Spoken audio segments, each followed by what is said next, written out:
Halo semuanya, perkenalkan nama saya Nimade Arianti, NIM 17025511046 dari program studi Sarjana Kedokteran Gigi, Fakultas Kedokteran Universitas Udayana. Pada video kali ini, saya akan mendemonstrasikan cara melakukan anestesi dan juga ekstraksi pada gigi permanen, yaitu gigi 26. Jadi, untuk mempersingkat waktu, langsung saja kita persiapkan alat dan bahan yang diperlukan.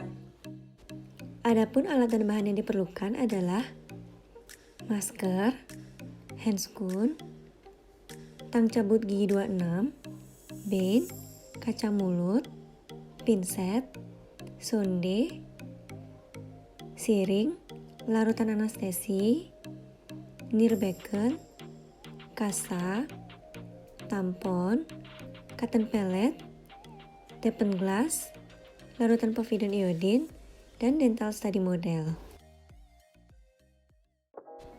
Sebelum melakukan penata laksanaan, operator telah menggunakan masker dan juga handscoon.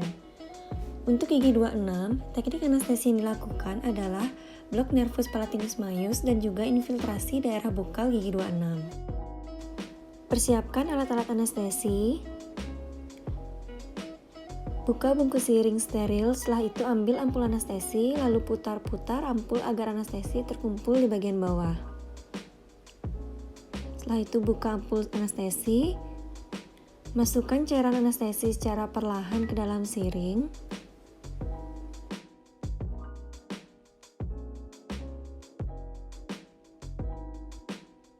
Setelah itu, ketuk-ketuk siring agar gelembung udara naik dan keluarkan gelembung yang ada di dalam siring. Kemudian tutup lagi siring agar tetap steril. Posisi operator pada saat anestesi blok nervus palatinus maius adalah posisi jam 7, sedangkan posisi pasien adalah posisi terlentang atau semi terlentang dengan kepala sedikit menoleh ke kanan. Keringkan daerah yang akan dianestesi dengan menggunakan kasa. Lalu oleskan povidone iodine sebagai antiseptik topikal. Kemudian oleskan antiseptik topikal gel dengan menggunakan cotton tip aplikator untuk mengurangi rasa nyeri saat insersi jarum. Injeksikan jarum di depan foramen palatinus maius dengan cara menarik garis kayal pada tepi gingival gigi M2 dan M3 terhadap garis tengah palatum, ditandai dengan warna yang lebih pucat dari daerah sekitarnya.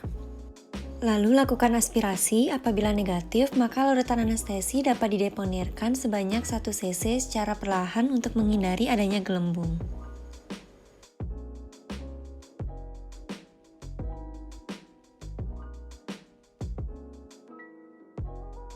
Kemudian massage mukosa secara perlahan dan periksa apakah larutan anestesi sudah berjalan dengan baik menggunakan sonde yang diletakkan pada daerah palatal pasien. Setelah itu, lakukan infiltrasi pada bukal gigi 26. Infiltrasi pada gigi 26 ini dilakukan 2 kali, yaitu pada akar bagian mesial, kemudian distal. Ubah posisi kepala pasien sedikit ke kanan, sedangkan posisi operator masih sama seperti sebelumnya. Retraksi pipi pada daerah yang akan dianestesi untuk meningkatkan visibilitas, lalu keringkan daerah yang akan dianestesi menggunakan kasa. Oleskan povidone iodine pada daerah yang akan dianestesi sebagai antiseptik. Lalu oleskan antiseptik topikal gel dengan menggunakan cotton tip aplikator untuk mengurangi rasa nyeri saat insersi jarum. Injesikan jarum pada daerah mukobukal, yakni pada pertemuan mukosa bergerak dan tidak bergerak dengan bevel jarum menghadap ke tulang dan sejajar sumbu gigi. Lakukan aspirasi, apabila negatif maka larutan anestesi dapat dideponirkan sebanyak 0,5 cc secara perlahan untuk menghindari gelembung.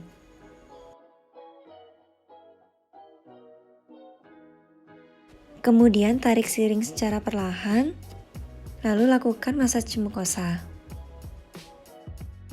Teknik infiltrasi ini digunakan untuk menganestesi nervus alveolaris superior medius. Selanjutnya adalah infiltrasi pada akar bagian distal gigi 26. Injeksikan jarum pada daerah mukobukal. Kemudian lakukan aspirasi, apabila negatif, deponirkan larutan anestesi sebanyak 0,5 cc secara perlahan. Keluarkan sirih secara perlahan, kemudian lakukan massage mukosa. Kemudian periksa larutan anestesi apakah sudah berjalan dengan baik menggunakan sonde yang diletakkan pada daerah gingival pasien. Nah, infiltrasi ini dilakukan untuk menganestesi nervus alveolaris superior posterior. Posisi operator pada saat pencabutan yaitu pada posisi jam 7, sedangkan posisi pasien yaitu posisi semi terlentang atau terlentang dengan kepala menoleh ke kanan. Setelah larutan anestesi berjalan dengan baik, lakukan pemisahan perlekatan jaringan lunak dari gigi yang akan dicabut dengan menggunakan desmotom terlebih dahulu.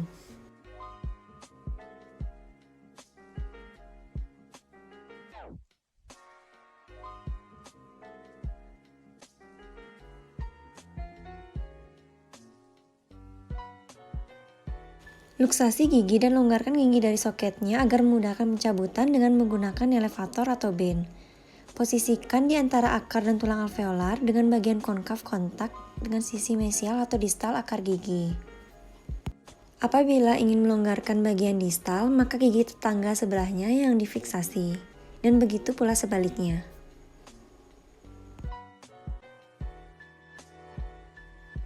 Setelah gigi dirasa cukup longgar dari soketnya, adaptasikan forceps pada gigi seservikal mungkin.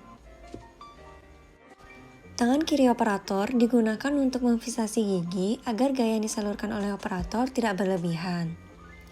Nah, gerakan luksasinya menggunakan forceps ke arah bukal, lalu ke palatal, kemudian gaya perlahan-lahan dapat diperbesar. Nah, ekstraksi gigi ini tanpa gerakan rotasi dan gerakan akhirnya mengarah ke bukal. Setelah gigi terekstraksi, lakukan kompresi tulang alveolar dengan ringan menggunakan jari untuk mengembalikan soket yang terekspansi. Lalu periksa gigi yang telah dicabut dan pastikan bahwa gigi yang dicabut adalah seutuhnya. Dan instruksikan pasien untuk menggigit tampon lalu resepkan obat. Nah, setelah dilakukannya proses pencabutan, pasien harus diberikan instruksi postoperatif, yaitu pasien diinstruksikan untuk menggigit tampon pada luka bekas pencabutan selama 30-45 menit agar pendarahan cepat berhenti. Kemudian hindari mengkonsumsi makanan panas dan keras, sebaiknya mengkonsumsi makanan yang lunak dan dingin untuk mempercepat proses penyembuhan. Jangan terlalu sering berkumur atau meludah. Jangan juga memainkan atau menghisap daerah luka bekas pencabutan karena akan memperlambat proses hemostasis atau pembekuan darah.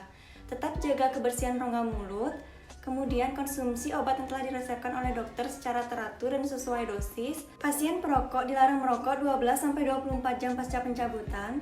Pasien juga dilarang mengkonsumsi alkohol terlebih dahulu dan sebaiknya hindari mengkonsumsi minuman menggunakan pipet karena akan menambahkan tekanan pada area bekas pencabutan.